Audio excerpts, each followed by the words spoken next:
an expensive bid. You say that money is not really much of a problem. How can you convince us that that is the case? You know, we are not selling, we are not buying votes. Mm-hmm. We are rallying behind Kenyans to achieve a destination, to arrive at a destination they desire.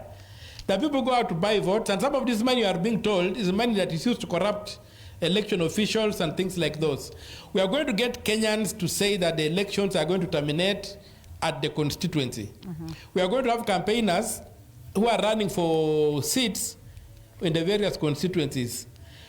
I've had my own experience when I ran for the senatorial seat in Busia. I did not have money and people dismissed me. I ran against people who had a lot of money. But I was able to do a civic education campaign, an information campaign that informed the people, and they came out and they gave me their votes. I even got votes from areas I had never reached. That's the kind of thing I want to replicate on the national scale, to let people understand the promise of the Constitution and rally them to go and get that promise for themselves. Okay. It's not a question of money. And even those who are boasting about money, mm-hmm. they will have to tell us where that money is coming from. Okay. It's not just a question of people floating money. These are people who steal from the public and they come to confuse the public. So if you have a lot of money, for heaven's sake, you'll have to tell us where you've gotten that money from. Okay. Otherwise, it will not be business. It will not be business as usual. All right. And I know we asked what are the chances of President William Ruto, but allow me to also allow the gentleman here. We at least, change. I think President Ruto should worry about his chances. I will not worry about his chances for him. Okay, fair enough, Senator. Two questions from the gentlemen in studio who are Kenyans as well, and my guests tonight. They have a question, at least each for you. 30 seconds. Is there anything you would want to tell him or perhaps ask him? Yes.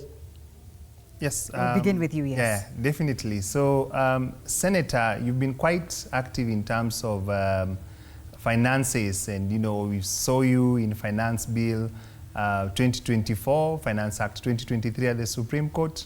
So what is your plan to raise revenue? Because any budget, any government will need a budget, and that budget needs to be financed. And one of the sources, of course, is taxes. So what's your approach to that?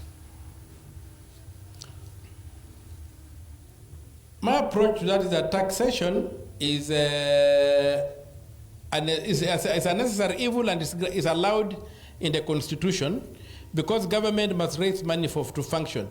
But we must have balanced budgets. You remember, I began engaging the finance bill in 2018, not 2023, 2018. There was this time when you could have, around budget time, goods disappear from markets. Then once the budget is read, they come back with new and higher prices. I went to court and fought that thing because I argued that you cannot tax Kenyans without the approval of their representatives. The courts upheld that, and that's what resulted in the amendment of the Public Finance Management Act to introduce Section 39A, which then talks about the finance bill and how it's supposed to be processed through Parliament. So then going ahead, I've been fighting that taxation. We must have a budget that shows us both the revenue estimates and also the expenditure estimates. There's no point having a budget that only discloses expenditure estimates and no revenue estimates.